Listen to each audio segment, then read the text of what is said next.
All right, friends, welcome. It is week 15, which means we have really a week and a half left. Can you believe it? Holy smokes. Um, Today we are talking about what I wish I knew. So this is my experience, kind of coming out of a boot camp or coming out of because I was a boot camp, then I was an instructor, and then I left into the industry and what my experience was, what I wish I would have known coming out of the boot camp, um, and kind of my experience leaving the boot camp. So that's what today is about. We're going to talk a little bit about like money and equity and options. I want to preface and say I am not a financial institution. I'm not a financial planner. So these are just my opinions. I'm not saying that this is truth. This is law. This is what you have to do. And secondly, my views and thoughts don't represent Coding Dojo or Colorado Technical or Pedrocio as a company. I don't know if I legally have to say that, but I do every time, just in case. So that's what we're doing. Like I was kind of saying at the beginning, or right before I started recording, because I forgot to record.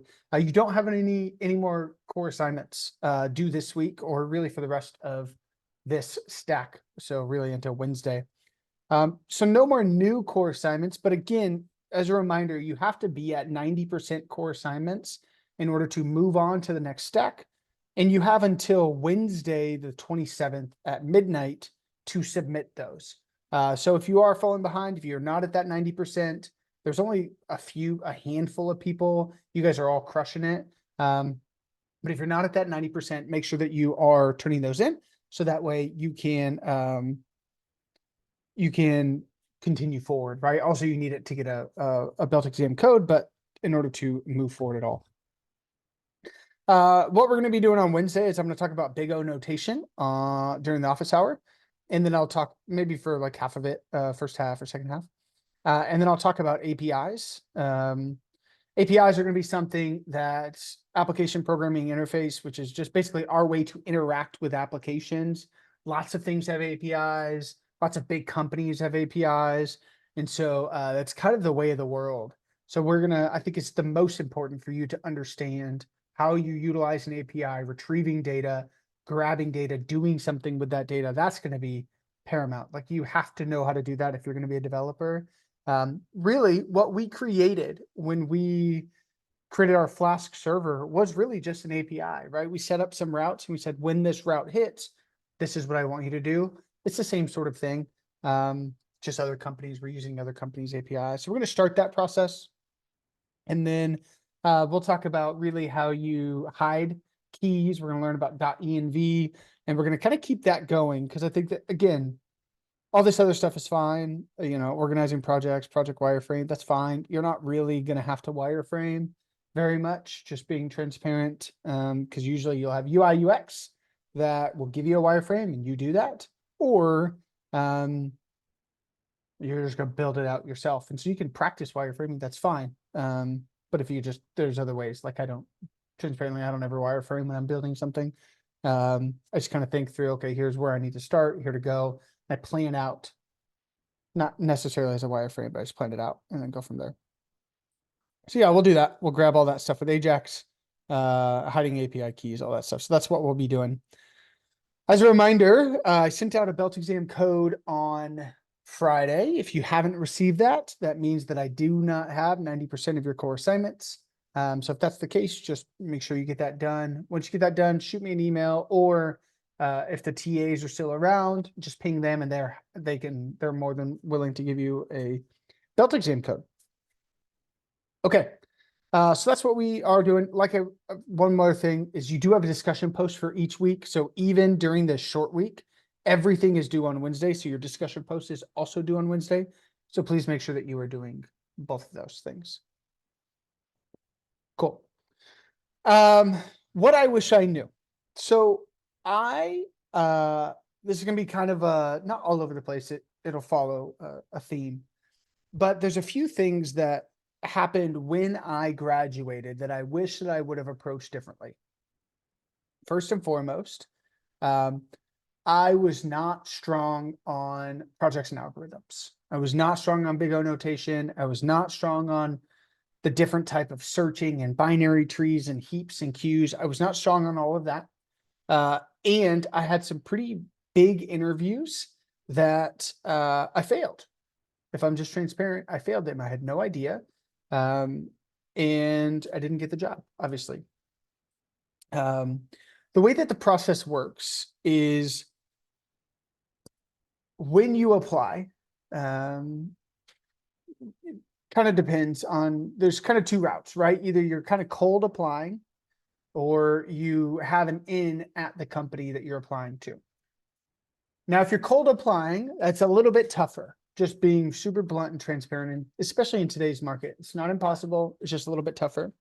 What that means is that basically you see a job opening and you're applying to it.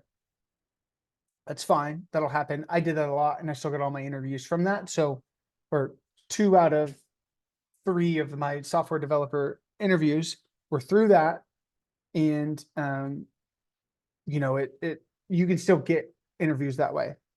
The other way is knowing people. And if I would have known more people in tech now, while I was looking for a job, like COVID had just happened. And so couldn't really like hang out with people, but knowing people in tech is really going to be how you get to kind of network. And it's a real easy way to get into a company. There's a great kind of app, or I guess website, maybe I'm sure they have an app called Meetup. And what Meetup will do is it's just basically a website where people can get together. And so I can say like programming. So let's say let's just say programming. And see, here's a programming night in Puget Sound. So that's like our area, our water. Python, or Puget Sound programming Python. So this is just a way. So this is on Thursday nights at 5:30 that I could just go and code, right? And maybe I'm not necessarily coding, or I don't know what I'm doing, in the sense of maybe I don't have like a project I'm working on, whatever, but it's a way that you can meet developers in your sort of facet, or what you're interested in learning. If it's Python, if you find another language, it's a way to meet people. And that's really important. This one has like interview practice nights, remote pair programming. So you could kind of do that, coding class for beginners, how to use ChatGPTs, right? So there's all these things that, some of them maybe aren't applicable to you, but I went to one maybe 3 weeks ago and it was awesome. It was a way that I met people and met a bunch of people who work at Amazon and Oracle and all these big companies. And it was just like a hangout, code and coffee sort of thing. So I would say, if I were you, if you can, or if you live in an area that's kind of more populous, it's a great way to meet people, because if you meet people, then you can get referrals. Now, referrals, what that typically does in the interview process typically looks like this. You apply, and then whether you cold apply or whatever, you will either get an email that says, hey, I'd love to set up a time to talk to you. You typically will get an email that says, hey, saw your resume, whatever, would love to get some time to talk to you. They'll set that up, and that's your first call. It's your recruiter call. And so, and obviously this varies too, because if you're at a super small startup, maybe they don't have recruiters. I'm thinking more like bigger companies. But again, so it can vary, but a recruiter will call, hey, this is the role. They're telling you about the role. This is kind of what you'll be doing. Here's the team you might be working with, XYZ. Now, they might say, is that something you're interested in? And then if you say like, yep, that is great. And you kind of pass, there's a couple questions they might ask you, tell me about a time, or just very surfacey, not really trying to like dive in, but just kind of surfacey stuff about you and your experience with coding and your experience with development. And then they will, if they like you, or if they think like, yeah, I think that you'd be a good fit for this, then they will sort of pass you on to the next round. Right. And usually, especially at a bigger company, there's anywhere from like 5 to 8 rounds. So it's quite an arduous process. One thing, and we'll kind of get to this with the money thing, is you don't have to immediately at the first one say this is how much you want to make. And we'll talk about that later. If you get a referral, typically you're kind of guaranteed the call. Not guaranteed, but if your resume matches, then they sort of at least do a courtesy to the employee that works there that says, hey, okay, we'll at least call them and see if they even are a fit, right? If you have no experience in any of the technologies they're wanting, maybe they go, okay, thanks. I don't need that. Goodbye. But it's a great way, having a referral almost at least gets you in the door versus cold applying. You could just not hear back from anybody. So that's one thing I wish I would have done, is networked more. Second thing, and I think this is a really big thing that people don't realize, and it totally depends on where you're at in life. If you are like, hey, I'm good, I just want to be a software engineer or a software developer.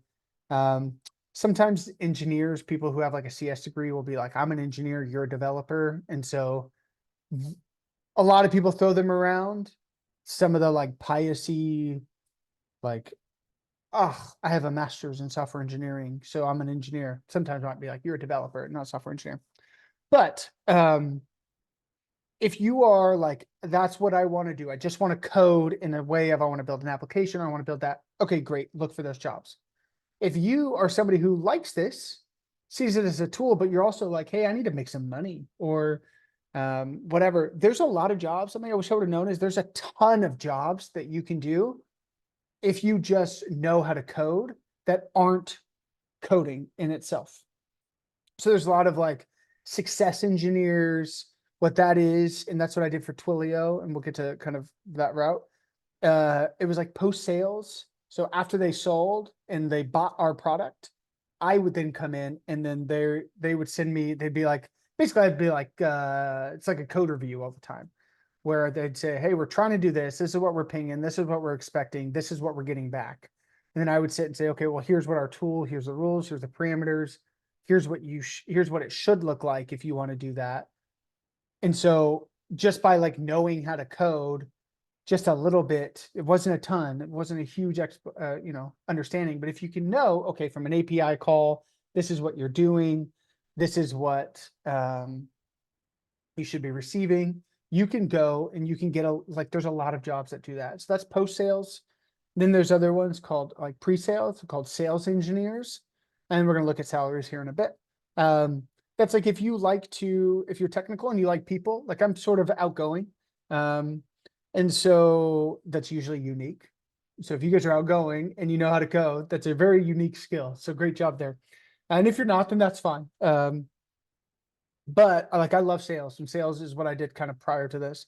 And so a job that's really appealing to me is a sales engineer, because you work with the sales team. You're not a salesman. You're not like, trying to cold call people. But once a customer comes and they're like, hey, I would like to do this job, or I would like to see if your tool can do this job.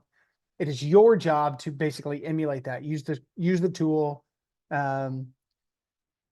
make it, use the technicality of that well, and then kind of work with the salesperson to then sell them the product. And once that happens, you can make a whole boatload of money.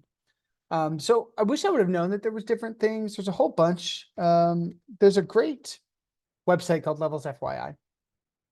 And now they have an app where this is a great thing to sort of understand what you should be expecting salary wise, which again, we're going to talk about sort of towards the end of this. But here you can see that there is a million different job titles. So there's QA and testing. So that's quality assurance and writing tests. Now, writing tests in itself, it's still using Python. You're just kind of learning other things. There's like testing kits and things you can write, but really it's just a way that if people are pushing their code, testing to make sure that it works, or you're doing QA, right? Somebody says, okay, the dev team's working and trying to push stuff out, and then you're going in and trying to break it. You're trying to say, okay, well, at this point, here's a failsafe, here's an error, here's a weird thing I unexpectedly saw.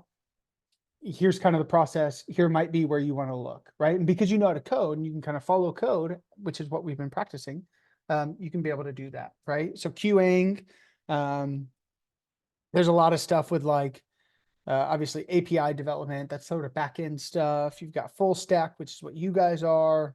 And there's a whole bunch of different things, but that's just for software engineering, right? There's product designers. So if you're handling like, okay, UI, UX, user experience, user interface, what does it look like? that's where wireframes really come in, and use things like Figma to like build them out. But if you're like, hey, actually the coding's not really interesting. I like creating the app. I don't really want to code it. UI UX is a great thing for that. I'm not a super creative person, like I'm not super artsy. UI UX is not my deal, but it's a great thing. It's a great thing for some people. Being a product manager or program manager, overseeing, there's a lot of like, they're called technical product managers. And so basically you work with another product manager. And so really the C suite or the big bosses say, hey, I want this implemented tool and I want it tomorrow. And you would sit and you would advocate and be like, okay, no, we could do X, Y, and Z feature based off our current sprint and current workload. Okay, great. And then kind of go back and forth, and then you make sure the team's on par. You give them, hey, here's the task. You talk to their like lead dev. Here's the tasks we need. We need it at this time. Think of this. Here's the bigger picture, right? So if you're like kind of running stuff, and if you're an organizer, that's a great one. Product and program. Again, you can go into being like an analyst, like a data analyst. If you know Python, it's pretty quick to pick up. But there's just a lot of jobs. And I think that's the point I'm wanting to get, is there's a lot of jobs I didn't know existed. And I thought I was stuck in I just have to be a dev. I just have to be a developer because that's all I know how to do, which is actually untrue. If you know how to, if you know how to be, if you know a little bit about coding, but you kind of like talking to people and selling, sales engineer is great. There's a role called a technical writer.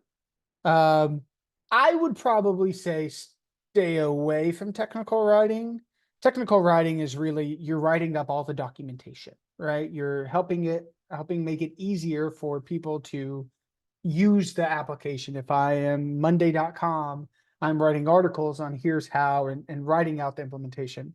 The reason I would say technical writer, I would probably stay away from, is just transparently, as AI continues, this feels like a job that AI can do pretty quickly. Like I was working with an API the other day that had AI built into just their like API, in the sense of I could ask it a question just like this, and AI knew all of their documents, all of their documentation. And then it can, AI can also build documentation, but it had all its current documentation. And so any question I asked, it was kind of like ChatGPT. I was like, hey, I need to write a query that does X, Y, and Z.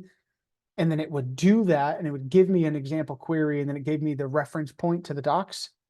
That's a pretty big deal. So I don't know that I would, unless that's like your personal dream, then technical writer, go for it. But I would probably say maybe not the most future proof when it comes to that. Somebody asked a great question. How many positions do you feel are at risk due to AI? It's a huge question. I don't know. They just came out with a developer named Devin that is an AI developer.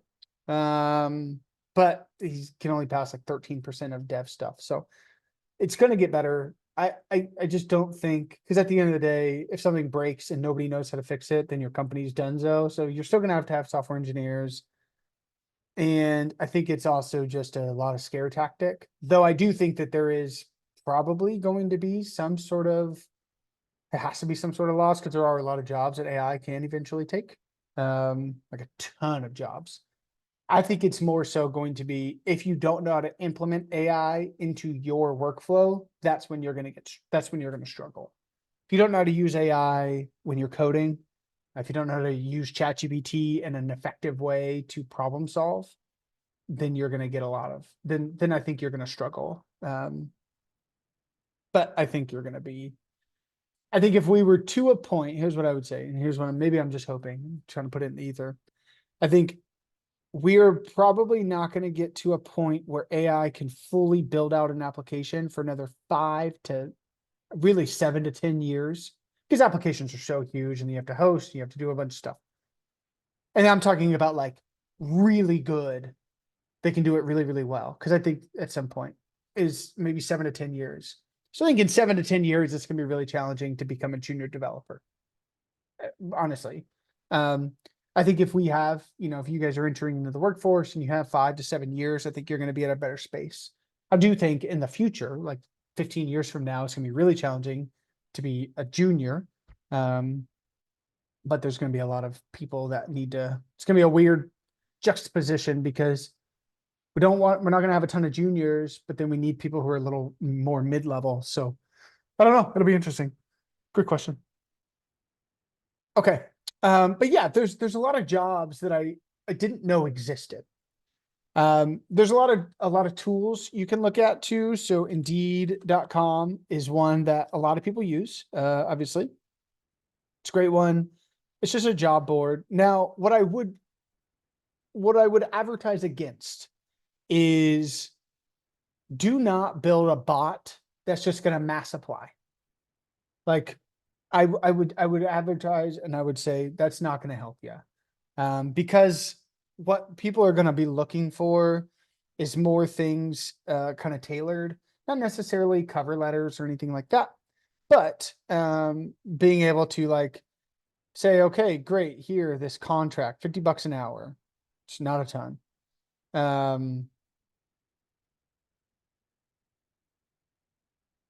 Unless it's with somebody else, but yeah. So like actually put in the time and say, okay, yep, I know what this is. Okay, cool. And I can tailor my resume to hit certain things, keywords, right? So if it says like, identify, escalate, and document production impact issues. So in your, key things, it's like,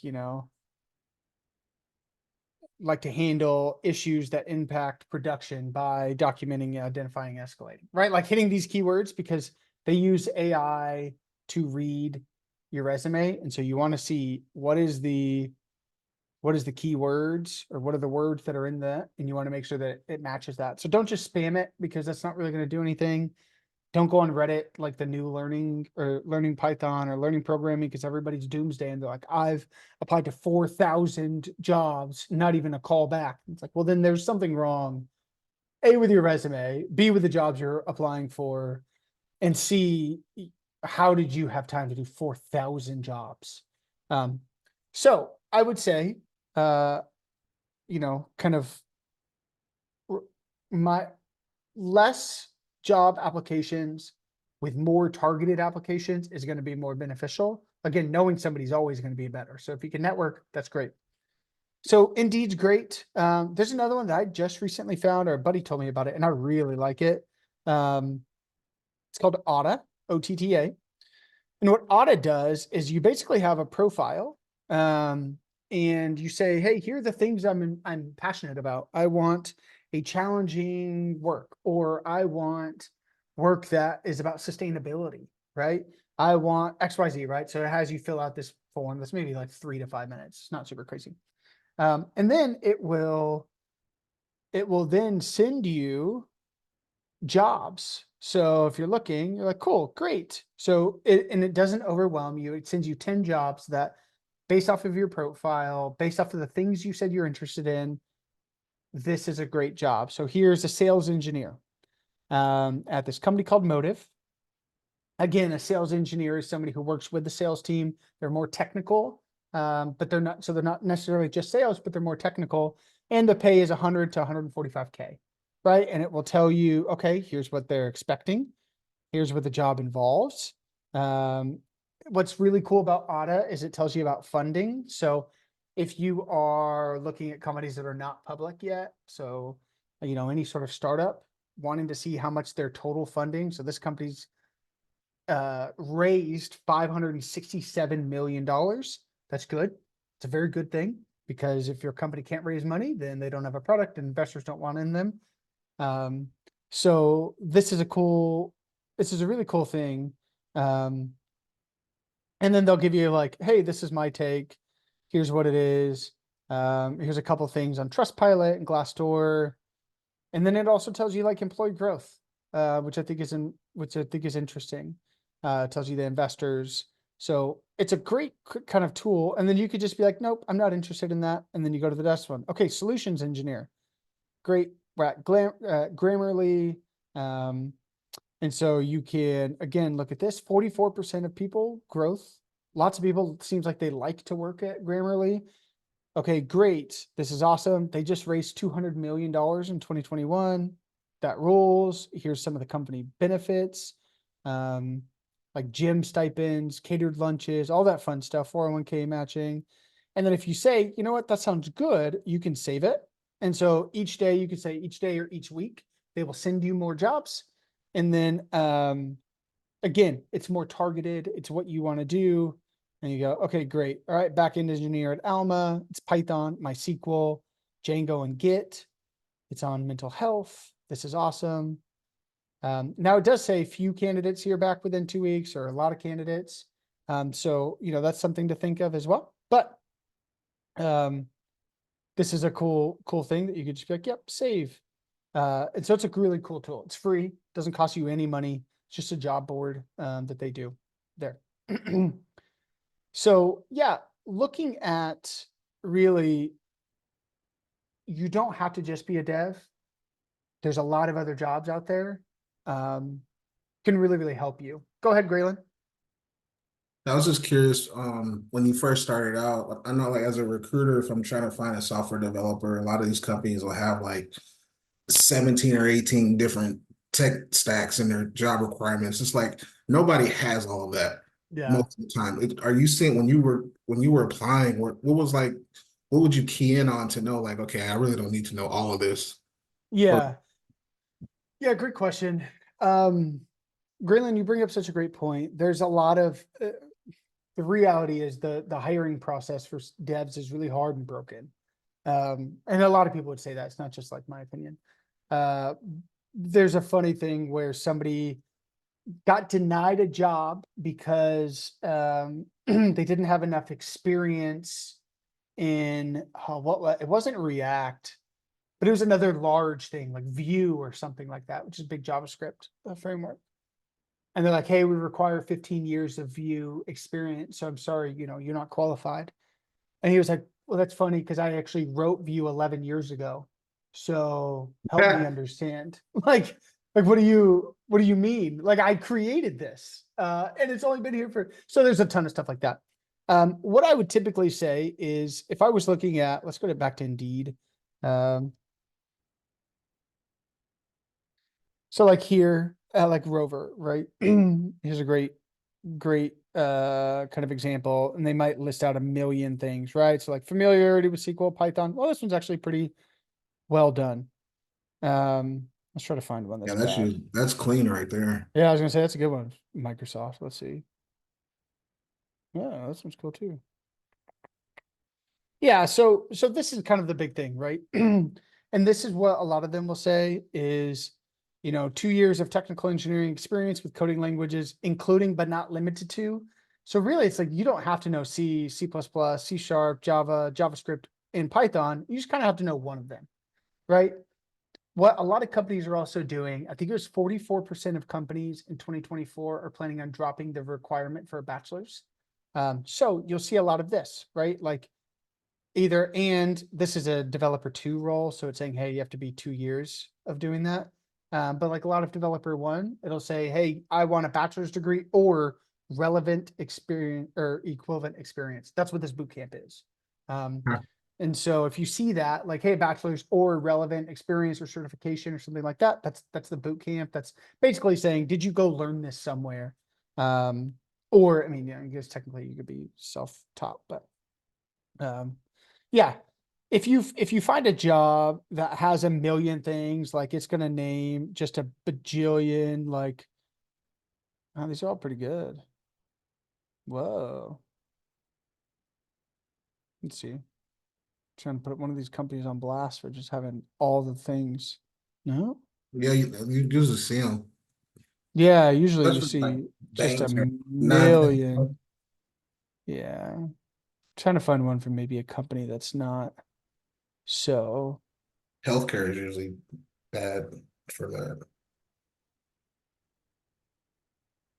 No, yeah, I don't know. Anyways, if you find one that has something like that has just a million things, I wouldn't stress about that. There's things that you don't want to say, yeah, I'm fluent in Docker and Kubernetes if you have no idea what they are, right?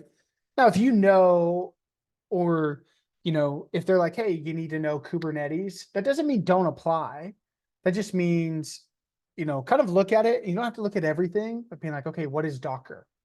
Can I have a conversation on Docker? Do I understand the process of Docker? Which is Okay. containerization, or do I understand the process of Kubernetes? And then, if they say, hey, we'd like to set up our first interview, then maybe what I would do is I would say, okay, well, I should probably go do a Udemy course or something on Kubernetes, on Docker, on something, just to kind of learn it. So that way, if they ask me, I can be like, yep, nope. To create a container, you do X, Y, and Z, and I understand that. And so just to show that. But again, you don't have to do that for everything. What I would say is also what's really important, and this is why I like Levels FYI, is you can go to by location. So what I would do technically, sorry, Levels FYI is great, but come here and then go to your city. And this is like my biggest thing. So I'm in the Seattle area, right? So go here and then say, okay, what do oh, good Lord. What are these kind of jobs that I'm wanting to be? So, I'd love to work at Hertz, let's say. Okay, well, what are they wanting? Okay, so they give a bunch of stuff. That's cool. But they're saying, so here, 2 to 4 years of experience in technology or equivalent. So again, we are the or equivalent. Proficiency in one or more programming languages and common data structures and algorithms. What we're doing right now. Ability to write production code with moderate supervision. Okay, we're working on it. Design systems of moderate complexity. We're kind of working on that. And this is also a software engineer 2 role. So this is a higher role. It's like a mid level. But you see that they're not even, saying a million things. Like you have to know a whole bunch of stuff. I would say look at your area. And if your area, there's a lot of jobs asking for Docker, it might be good for you just even while you're applying to start picking up Docker, or picking up Kubernetes or some of these tools to kind of dive in there. Okay. So applying for jobs, is, we say it's like a full-time job. Again, I think having more targeted, using tools like Auto, using things, you want to use ChatGPT to an extent. If everything is ChatGPT, that's not ideal, but write out what you're thinking. Liam had a great thing. So what sorts of info might we want to prioritize, put on our resume, past work history, technical assessments, and credentials. I would definitely say you want to have, if you have any other credentials, if you get a cloud computing thing, if this certification, you want to have that on there if you have a degree, or if not, whatever. You don't need to go all the way back. Sort of think about what is relevant. If you feel like, okay, I'm going for sales engineer and I used to work at GNC, the supplement company, and I was, whatever, it was 47th in the company in sales. That might be something, if I'm going for a sales engineer role, that might be something I add in there. And maybe you have multiple resumes, one for sales engineer, one for success, one for, XYZ, one for software engineer, to where you're sort of tailoring it. Like I said, they use a lot of AI readers. So it's like a filtration system at the very beginning. So they're not even looking, like people aren't looking at your resume, A, unless there's a referral, but B, it's not like somebody saying yes or no, yes or no, yes or no. They're using automated systems. So that's why you want to make sure that you're saying things like, okay, if you just know Python, which is what we know, right? Right here, this job says IE, C#, JavaScript, C++, but Python's object-oriented as well. So you could say, familiar with the structures of object-oriented programming in Python, right? So the word object-oriented is in your resume. So when the AI reader goes through it and it sees object-oriented, it kind of creates a score and then says, okay, they're on to the next one. So that's why I'm saying you want to tailor this to where you're like, okay, great. I can, I know this, or I'm doing this, or whatever. So making sure that you're reading this, and not every single one you're tailoring, but you have some of the keywords. And then again, after a while, your resume and you keep making it better and better, and you're saying, okay, I do know Docker, or I do know, Kubernetes because I've just learned it. I do know, object-oriented programming and Python and, JavaScript. Okay, great. You just don't want to put things that you don't know, because if that actually comes to fruition, you just won't be, just be bounced basically. And they'll be like, nope, don't care. Like, oh, you said you know React and you don't know anything about React? Sorry, like, see you later. So make sure you don't do that. When it comes to actually looking at jobs, and let's say you get to a point where you are, and we're going to kind of shift into the financials a little bit. When you're looking for a job, the first call, the recruiter is going to say, hey, what salary range are you looking for? Now there's a couple things to think about. One, you don't have to say that now. And I would actually say, don't say that. Don't say what you're looking for at the first call. Because, and I had a TA, it's funny, I was actually giving this talk, I don't know, a couple of months ago, maybe a year ago. And my TA at the time was in here and listening, and then had an interview, and then kind of followed a couple of these steps and got paid way more. So that was like, oh, that's great. But the way to approach that is, they're going to want to ask, what is your range? And the way to approach that is just kind of kindly, like, hey, that's a wonderful question that I'm still kind of figuring out as we figure out more about the job, the compensation package, everything that sort of that they offer. Like, then I think maybe once I have a better understanding of the role and everything that the kind of company encapsulates, then maybe I can give you a better answer if that's okay. But in the meantime, do you happen to know the range for what this role is? Because what will typically happen, and not the typically, this will happen, is they will tell the recruiter. Now the recruiter is your friend. So they're not these bad people that want to like shut you down. If you get hired, they get paid. So they want you to get hired. Really. That's what they want for sure. But there also is, if they get you for a little bit less, then maybe that might be helpful. And hopefully that's kind of phasing out, but again, they want to help you. But you don't want to show your hand too early, if I'm just being transparent. And so what you can do is just say something like that, like, hey, this is a really challenging thing. There's a whole bunch of stuff when it comes to compensation that I'd like to learn more about. And as we go through this journey, if it's okay, we can kind of make sure we're there. Now, in saying at this time, do you happen to know the salary range? Now, there are states like Washington, Colorado, New York, where legally they have to put a salary. And so if you're not in those, that's fine. What you could do is try to find a similar job in those areas. Now, the only other issue is a lot of companies will have what we call a COLA, which is a cost of living adjustment. So if you live in a bigger city or a city that is just known to be more expensive, New York, San Francisco, Seattle, maybe LA, but I don't think LA is even tier 3.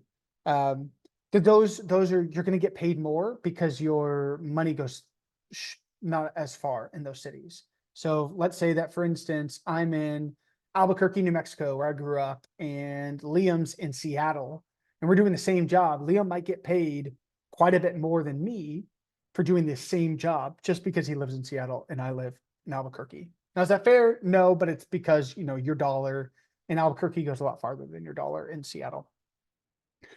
So thinking about that, you might be able to see, but like, what the range is. But what I'm saying is asking a recruiter, what is the range? Because they will get something like this, right? Hey, this role hires for somewhere between 135 to 150 based off of skill, whatever. Now, at that time, if you are, if you're applying for a job and they're saying, hey, it's between $40,000 and $60,000, and you're like, that's not something I'm interested in, then you can be like, hey, I appreciate you telling me that. At the time, I think that's a little bit lower than even, I can even leave for, or I can do. If you have, do you happen to have any other jobs? And then maybe that's when you start working with your recruiter and saying, hey, do you have any jobs at this, that are in the pipeline that are in this range? And then they might help you. Go ahead, Graylin. Yeah, you're right. I just wanted to point that there's two types of recruiters. The agency recruiter, they're going to try to lowball you because the less you take, the more they get to keep because they're Yep, charging the client $100 an hour and try to give you 50. Those are the ones where you just want to say, well, what's the max range of the position or what's your max pay rate? And then the in-house recruiters that actually work for the company, they don't care. They get paid no matter what. So you can tell yeah, them if the max is 150, tell them you want 150. They don't care. sure. There's two types of recruiters. Yeah. Yeah. Thanks for pointing that out. But yeah, they both, and no, that's a great point. So you don't want to show your hand too early. That's really the big key. And that's what our TA did. Didn't show their hand. They had a number in mind and then said that same thing. Hey, compensation's a lot. Well, so a whole bunch of stuff there. And then when they got an offer, it was way more than they were going to say that they wanted. And so they're like, oh, and then you can still counter, et cetera, which we'll talk about. But just knowing basically what that range is, Levels FYI is a really cool tool that you can go and you can go into salaries and go by location. So I'm in Seattle. So I can go to Seattle. And so for a normal software dev, so this is not a junior, this is not a senior, this is just your middle tier, 2 to 5 years of experience dev, the median total compensation is around 225K. Now we're going to break down what that means here in a second. But that's what that is. Now we can say you guys are not going to be, give me just 1 second. Sorry. You guys are not going to be obviously middle tier. You guys are beginning. So what you can do is you can go to this table. I'm in my city, right? I'm in Seattle. I come here, I go to entry level. And then another thing I could do is just, I've been there for 0 years, or I have 0 years of experience. And then I'm filtering, I have 0, so new offer, right? And if you want to, great. So what this will do is this is people that are getting hired in my area are posting their salaries. And this is really just a tool. So that way people honestly or don't want the man to have a bunch of money. Like it's just a lot of people being like, hey, pay transparency is dope. And so they post it. And so you can see that somebody 3 days ago, working for Facebook with 0 years of experience and 0 years at company, just got hired on to do machine learning and AI for a total comp of $302,000. Now you can click into this and you can see more about it. So they're male, they've got a PhD in AI, which makes a lot of sense why they're getting paid 300 grand. Or they have a PhD. I don't know if it's an AI, but, and then just their ethnicity as well. Now, and then you can see if it's office or if it's remote sort of thing. So this is a great way to kind of also see maybe the company you're looking at, maybe their pay scale is, their top is 50,000, but the market is, 80,000 normal. So maybe that one company, that is their highest they can pay you, but you're saying, hey, around my area, there's people, if a company's coming and hiring me as a junior dev in Seattle for $80,000, I'm looking at all these companies and saying, hey, 118, 130, 131, 120, 120. I go, okay, why am I $40,000 less than what I should be making, kind of thing. What this does is this talks about total compensation.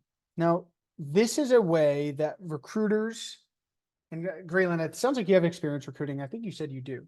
This is a way that they can try to trick you, and a company will try to trick you as well.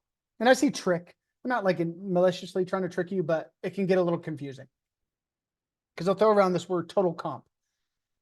Now, total comp does not mean what you are going to take home. Now, when I got hired at Twilio, so I left, I became a customer success engineer at Twilio. I did that same thing. Hey, I went through, my process was I had a phone interview and then I had an interview with the hiring manager. And then I had a 5-panel interview after they wanted to move, and then I had a take home test. And then after the take home test, I had a 5-panel interview. So I had 5 different people at Twilio, whether they were on my team, there was like one on my team, one on like an adjacent team, one called like a bar raiser, which a lot of them will have. And it's just some random person in the company that gets paid money to do this. And they interview you just to see, do you have the ethos or the mentality for fitting in well at this company. It's kind of a weird thing. And then just, I had another one with a recruiter and I had another one with my boss. And then after that, I had a last one with an interview, another one with a recruiter. So it was like 8 total. And what they say is they're gonna come at you. And I stated, hey, I wanted to make 115 to 118,000, or 120. And they're like, great, we can do that. We're gonna give you a total comp of 100 or 118.5. And so I didn't know. I was like, oh, dope. Help me understand. So I talked to some friends. What my base salary was $108,000. And this is what they'll do with total comp. Is they will say, hey, we'll give you this money. So total comp kind of breaks down to this, at least for this person. They got a base salary of $167,000. So that means their actual annual income when it comes to just money is 160 grand. You can already see 167. You can already see how this makes it seem insane, right? You're like, oh my gosh, I'm getting $300,000 a year. And they're actually not, right? They're getting $167,000 a year. Now, built into your total comp will also be your annual target bonus. So these are like bonuses, depends on what the company has, but you can hit it or not. Oftentimes this is like, you can make up to 42,550. But that doesn't mean you're going to necessarily get that. That's just your target. That's what you get. That's your, like your max total comp can be. You might make 50% of that. You might make 10%, depends on the year, depends on the team, depends on a lot of things. And the last thing they'll do is they'll give you something called RSUs, which I think is residual stock units. Let's see. What does RSU stand for? Restricted stock units. So what RSUs are is basically equity within a company. And so Microsoft is, and these happen at publicly traded companies. Microsoft is a publicly traded company. And so what they're saying is, hey, we will give you $92,000, 92,750 of stock every year. Now they usually say this is all up front, in the sense of when they're presenting this, they're going to say, hey, we're going to give you a total base of 167. We're going to give you, I'm doing the math on my phone. We're going to give you $371,000 in stock. And then you can have an annual target bonus of 42,550. That's what they tell you, right? So you're like, holy smokes, I just made $371,000 in stock. But a lot of companies don't tell you, or they will, but you didn't make that. Most companies have a vesting schedule of 4 years. And what that means is that you don't get the total grant. Oh, I guess I didn't even have to do the math. It's right there. How embarrassing. The total grant they give you is $371,000. And usually what they do, and it's not really great for this human right now because Microsoft is, their stock's pretty high, but they'll say, okay, you started 315. They will take a month and they will give you either the lowest or the average stock price and say, okay, let's say, for example, we're giving you $371,000 in stock. And let's just say, just for ease of whatever, the average stock price over the first 30 days is $500. At the end of that month, they will award you your equity. And so they will take 371,000 divided by 500 and award you 742 shares of stock. Now you don't receive those immediately. They just say, that's what your stock, that's how many stocks you get. After 4 years, you will have 742 stocks. You don't get it all at one time though. Microsoft, it looks like, does a 25% vesting schedule, meaning that you don't get anything until your first year. It's usually called like the 25% cliff, because if you leave early, they didn't give you any money, it doesn't cost them anything. Then after the first year, you would get a stock payout of 93,000. And again, it kind of changes at every company. And then usually, so like at Twilio, it was a 25% cliff. So after the first year is when I got equity. And then after that, every quarter I got whatever 25% divided by 4 is like 6.5 or 6.25% of my shares each time. And so this is what we call the golden handcuffs, because what a company will do is they will throw a whole bunch of money at you for equity. Because in reality, it's not guaranteed. They're not guaranteed that they're gonna have to pay you. Because if you leave within 2 years, so let's say you're here for 2 years, you get to keep this, whatever, 186,000, but that's, you're forfeiting by leaving, you forfeit this other $186,000. You don't get the 3rd year and the 4th year equity. Let's say you leave after the 1st year, you're forfeiting all this money. And so what it does, the whole idea is that it's going to keep you from leaving, because we can give you a lot of stock. It's kind of imaginary, kind of there, not really imaginary, but not guaranteed. There's not really a ton of high risk. And then each year you'll get more equity that starts on a new vesting schedule. And so now the cost of you to leave, like my best friend in the world works for Google. And this is his problem right now. He's pretty high up. It's kind of like, I don't know that I want to stay here anymore. He works on like pretty high up, but he's like, I am giving up. If I leave, I have so much in equity that I will just lose like hundreds of thousands of dollars. So he doesn't leave, right? And so this is what we call a golden handcuff. Other companies, it's not always 25%. I think Amazon is like 5%. And then let's try to find Amazon. Theirs is not fun. Let's see if Coinbase is any different. Oh, they just got a full 1 year vesting. Doesn't really make sense. Oops. So anyways, that's a way that they can get you. Now, for me, I went to Twilio, and I was like, hey, I don't care as much about your stock. I want more money. And so what Twilio did was they're like, okay, that's fine. We will give you more money. But they have a ratio, and I think it was like $4,500. So they're like, if you want, for every 3,000 or something you want, it takes $4,500 from your stock. For every $1,000 more of your base that we do, it takes away $4,500 from your equity that we're giving you. And so it just depends on what is important to you, right? Is cash now more important than the potential of a company? Like Twilio hasn't been doing very well anyway. So I would have been fine. That would have been the better move. But if a company like NVIDIA, right, if you would have taken less of a base and then you got a whole bunch of shares when it was at $200 and now it's worth like whatever it is, 700, 800, 900, you're like a millionaire, right? And so that's where this game, it's kind of tough. And that's where this game cannot be, not be super fun. Okay, there's a couple of questions in the chat that I want to refer to. Is there nothing to stop people from lying about what they make in these positions and posting it? Or maybe it's the truth and the recruiters say they don't make that much. There's nothing preventing you from doing that, but this is sort of like there would be no benefit of doing that. And they probably wouldn't, because this is what people are going to go off of. This is like a community driven thing. But then, yeah, I've hired a lot of developers at these numbers. Yep. Yeah, I think hypothetically it could. But yeah, I would say of jobs I've looked at, like even if we're just looking at Indeed as like a AI or software engineer, this is just a software engineer role. If there's an engineer 1, I don't know if there's like a junior. I'll type in junior and see.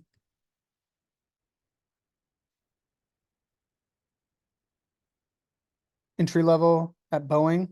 Ooh, tough.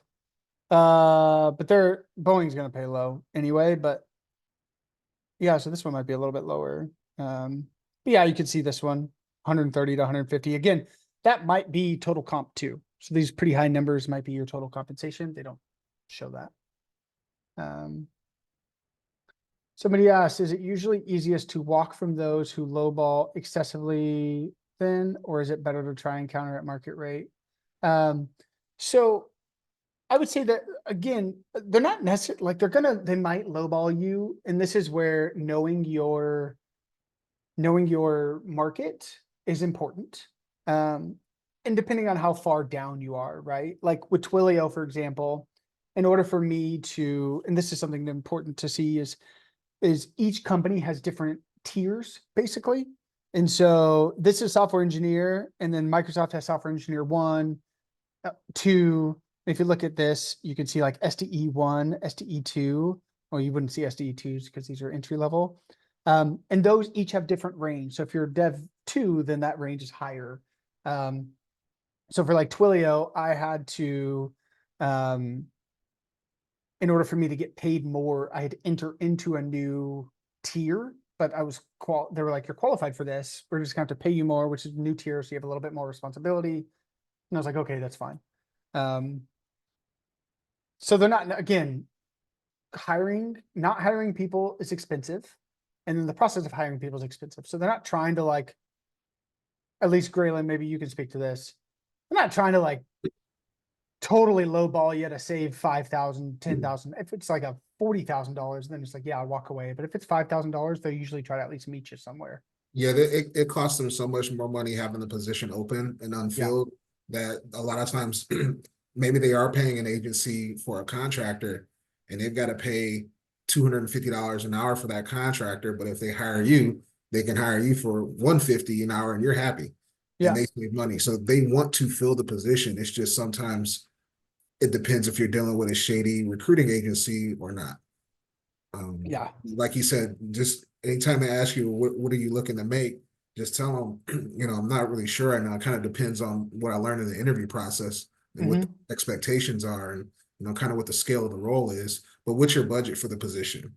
Or what's the max pay rate you're looking to offer? Yeah. They'll flip so fast because they don't want you to hang up the phone because they know you know what you're talking about. So but yeah, they definitely want to fill the position.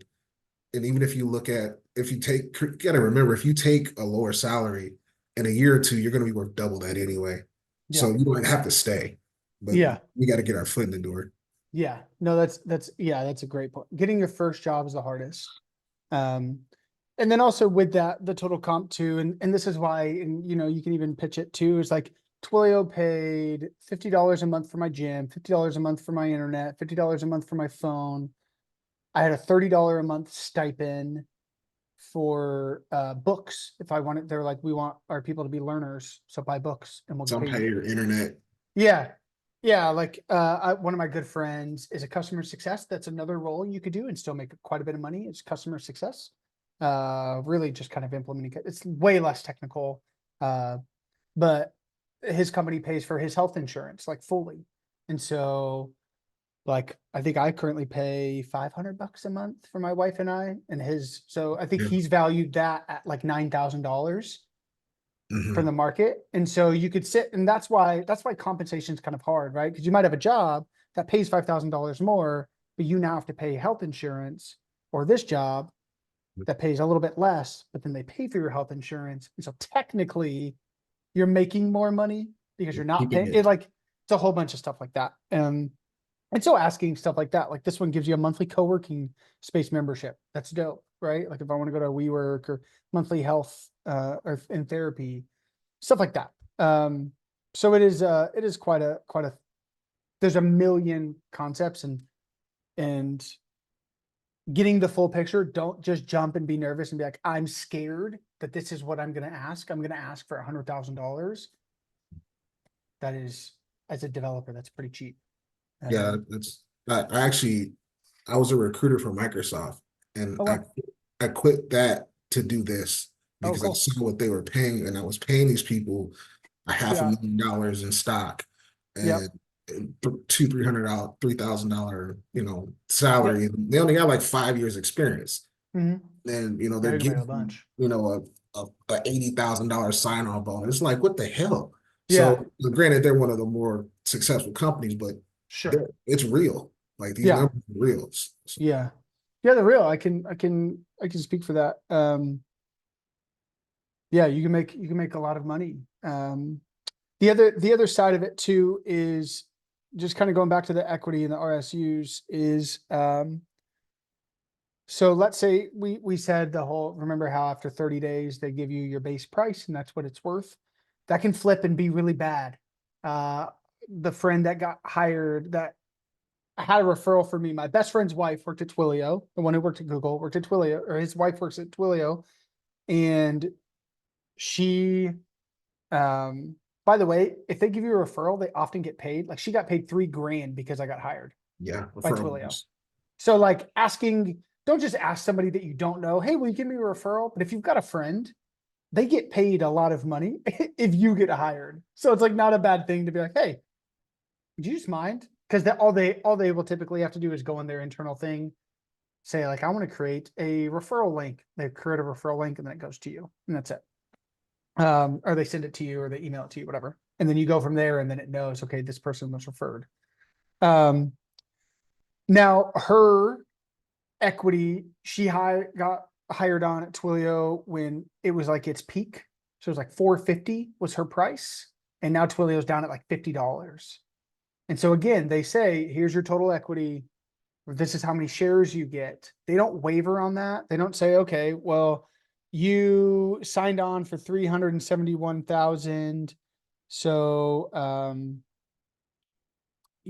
so we're going to give you, like, they're not going to say like, okay, well, we're going to give you $93,000 worth of stock every year. It's like, no, no, no. You get this 371. They figure out how many shares you get, and then you get that per year. And so if your stock goes, ooh, which hers did, her sign-on bonus of 45 grand or her equity allotment of 45,000 is now worth, I think it's like 5 to 10. So Yeah. that can happen too. On the flip though, once you hit that year 4, once Mhm. year 5 starts, you start getting your first year matures. You'll be actually able to cash that out.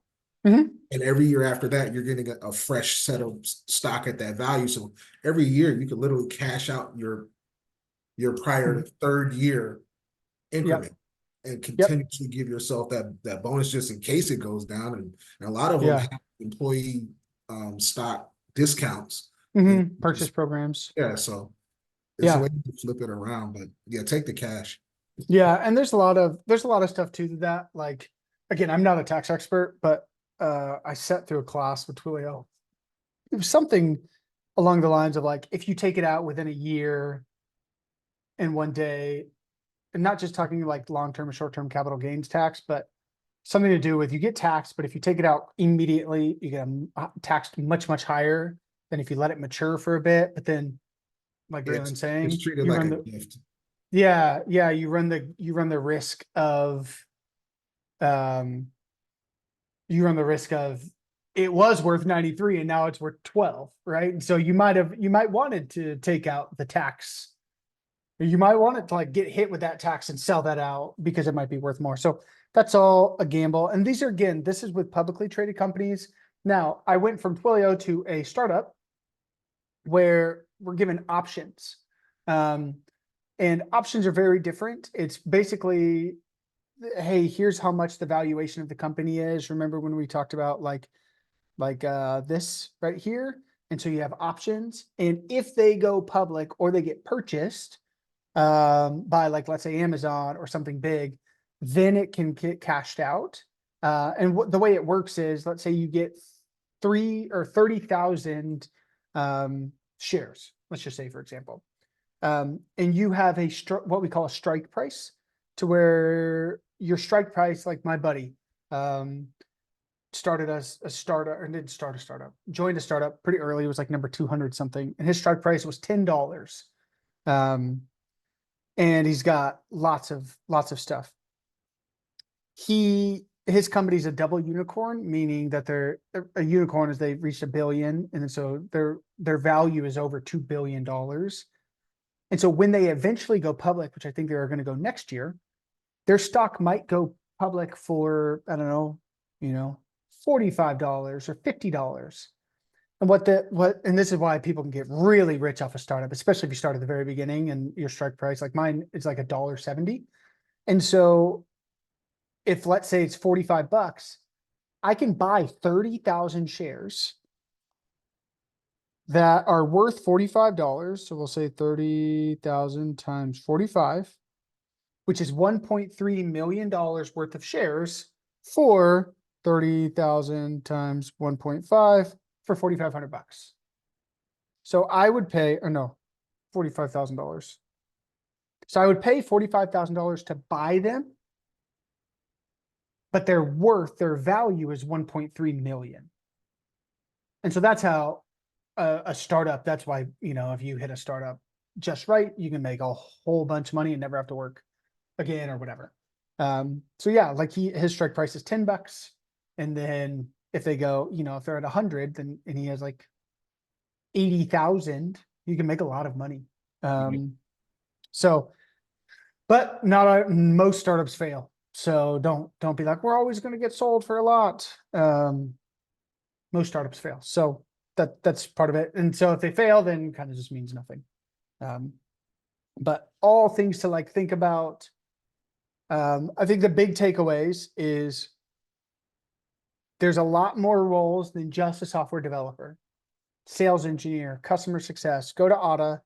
Otta has a bunch of stuff. Let's just keep going through sales, associate software, tech sales consultant, solution engineer. Solution and sales are typically like the same thing. Sales engineer at one company might be a solution engineer at another company. And then you can look, and I think there was one that was like solutions engineer, sales engineer, backend engineer.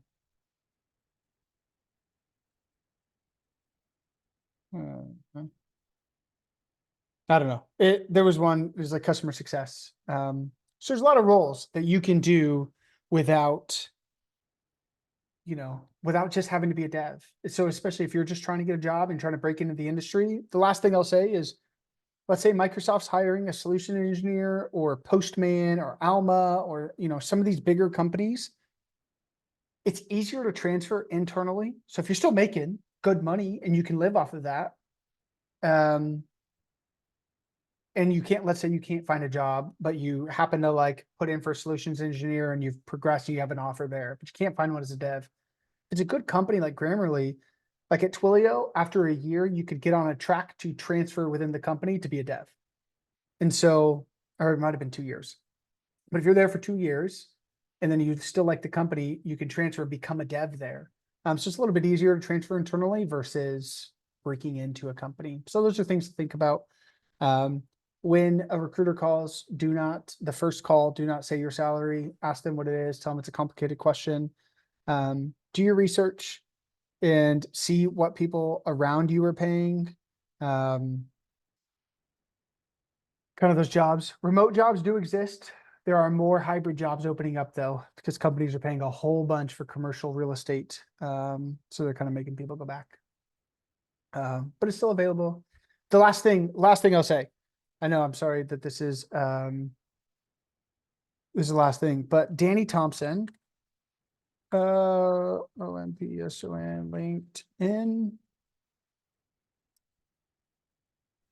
Danny Thompson is a kind of personality person. He works at AutoZone, which is a sneaky good stock if you guys are into that. But just worked with LinkedIn. Oh yeah, I've seen him on LinkedIn. Yeah, he's awesome. He's cool. He was a gas station cook and just decided I'm gonna learn how to code. And then now is like become, because everybody relates to him. Like he didn't know how to code, didn't go to boot. He might have gone to boot camp. I don't know, but he's just like kind of an influencer, if you will. But he worked, yeah, so this was like, he was a cook and then now he's a dev. But he worked with LinkedIn and created how to use LinkedIn. He's a big on how to use LinkedIn to help you get a job. And so he just created I can't remember where it is, but maybe visit my website. He's got a free training and his whole thing was you have to, oh yeah, here we go. It has to be free. So it's like LinkedIn, if you're going to make me do this, or if you want me to do this, it has to be free for everybody. So here's a little course that he does. It's not very long, but just really, how do you utilize LinkedIn to grow your network? It doesn't have to just to be things you go to. LinkedIn can be a very powerful tool to get to know people, to have a voice, and to get jobs. So this is, I think, probably, 2 minutes, 1 minute, 1 minute, 2 minutes, 3 minutes, whatever. He also has a great YouTube series that's way longer. You can go through as well to utilize LinkedIn. So use that as well. But don't just like, I don't know, LinkedIn's not just go to LinkedIn jobs and press apply. That's not really gonna do it for you. So. Cool. Any questions? I know I just hit a whole bunch of stuff. All great advice. Thank you. That means a lot coming from an ex Microsoft recruiter. Thank goodness you didn't tell me that before. I would have been so I stressed. wanted to hear what you was gonna say. Again, this is just my experience, and I'm sure there are things that you can do that I wouldn't do that are going to be successful for you. And again, anything financial is just my pure opinion. Nothing, that represents Coding Dojo, or don't just lose out. If you lose out on a job because Will said this, like, no, this is your choice. You guys are empowered to do that. That's just what I thought and my own views and opinions. But yeah, Thank you. yeah. Again, we're going to talk about data structures and algorithms, or Big O notation. Guys, really start hitting that. It is going to be very challenging if you're trying to get a software developer job and you don't know data structures and algorithms. Like, I missed out on interviews that I interviewed at Starbucks, at Indeed.com, and a company called Palantir, and I failed my technical interviews at all three. And those are like huge companies that would have been really great for my career. And I didn't put in and it's because I didn't put in the time or the effort, especially when we were learning on the Coding Dojo. I was like, meh, whatever. So make sure you do that. Put in the time or the effort there. Awesome. Yeah, thanks, Graylin. Oh, anytime. You got any questions, ping me. I've been recruiter for 12 years and I'm trying to get out of it and be a developer. So. You still got those contacts at well, let me stop there. Yeah, I do.